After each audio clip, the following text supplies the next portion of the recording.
And I think the panel will go deeper into this topic. The second is the point I wanted to motivate about different types of customers, right? And this is from multiple projects that we've done, and it's disguised data.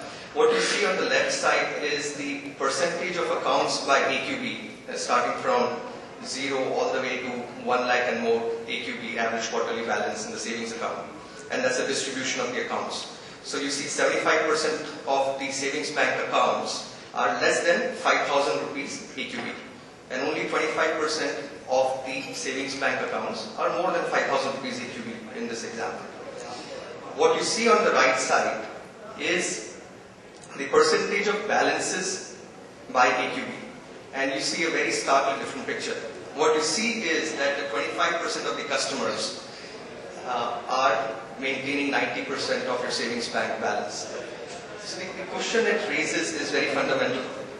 How do you serve these so disparate? And I can cut this data into 4 quadrants also, multiple ways. But the fact I'm trying to motivate is there are very different set of customer segments that you have who are giving you probably very different level of profitability, because the cost of service to each of these customers is still the same. If you have to maintain a data on a customer and it costs you 30 rupees to maintain per year, whether it's a low AQB customer or a high AQB customer, that cost is going to be the same, right? So in terms of the customers which are low profitability, especially the low AQB customers, it begs the question: how do we really get to serve them in a profitable way? And the answer is to find a low-cost model to serve these customers. I think there's a whole session that is devoted to this topic tomorrow in this conference, and I think that's very apt. And maybe we'll talk about that a bit here as well. But rest of the customers, which are the top 25% of your customers, the challenge is more for the public sector as well as for the old private. Based on our survey, what we found is they're still not offering enough advisory services and targeting these customers in the right way, and that might be a lost opportunity. Going to the third point about freeing up the resources, what this shows is only about 60% of the employees in the Indian banks are really doing customer-facing jobs. So whether they're doing sales or they are directly servicing the customer in terms of teller or in their inquiries and so on and so forth.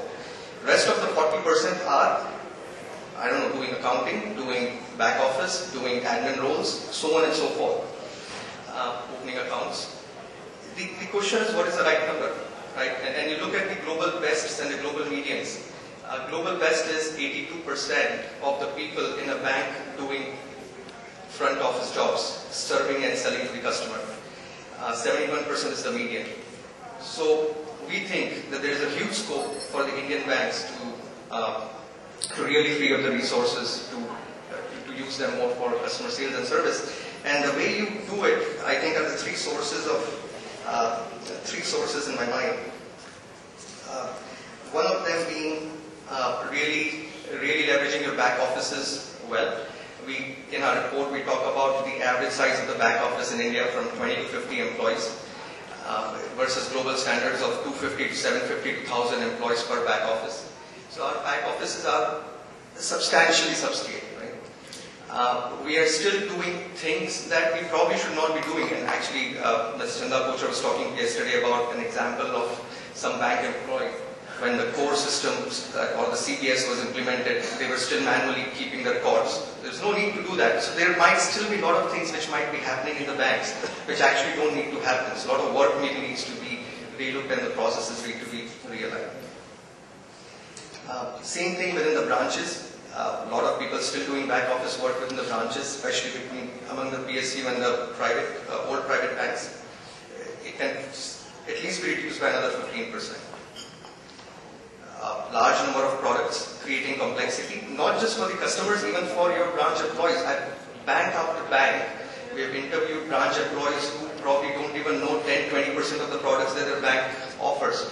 I mean, chairman, MDs of bank have come and told us, I went to so-and-so branch, I asked him if we have so-and-so savings bank account. They said, our bank does not offer that savings bank account, it's probably some other bank that offers it. The fact is, that bank actually offers that account. So how do you reduce the complexity in the products? The fourth point is about driving new channel adoption and improving services within those new channels. And this is, again, was presented yesterday and it's there in the report, so I won't dwell long on it. Basically, it says, even in the metro and the urban areas, if you look at the savings banks accounts, only about 50% to 30% of the accounts are really using the ATM card, and then it drops fundamentally down from there.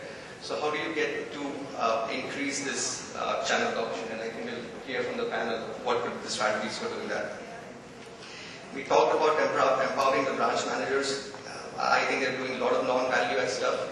You talk to branch managers, they're doing reports, they're doing a lot of things. I mean, some of those managing cash, actually going on the rounds of ATMs in some of the banks to see if the ATMs are in order and so on and so forth.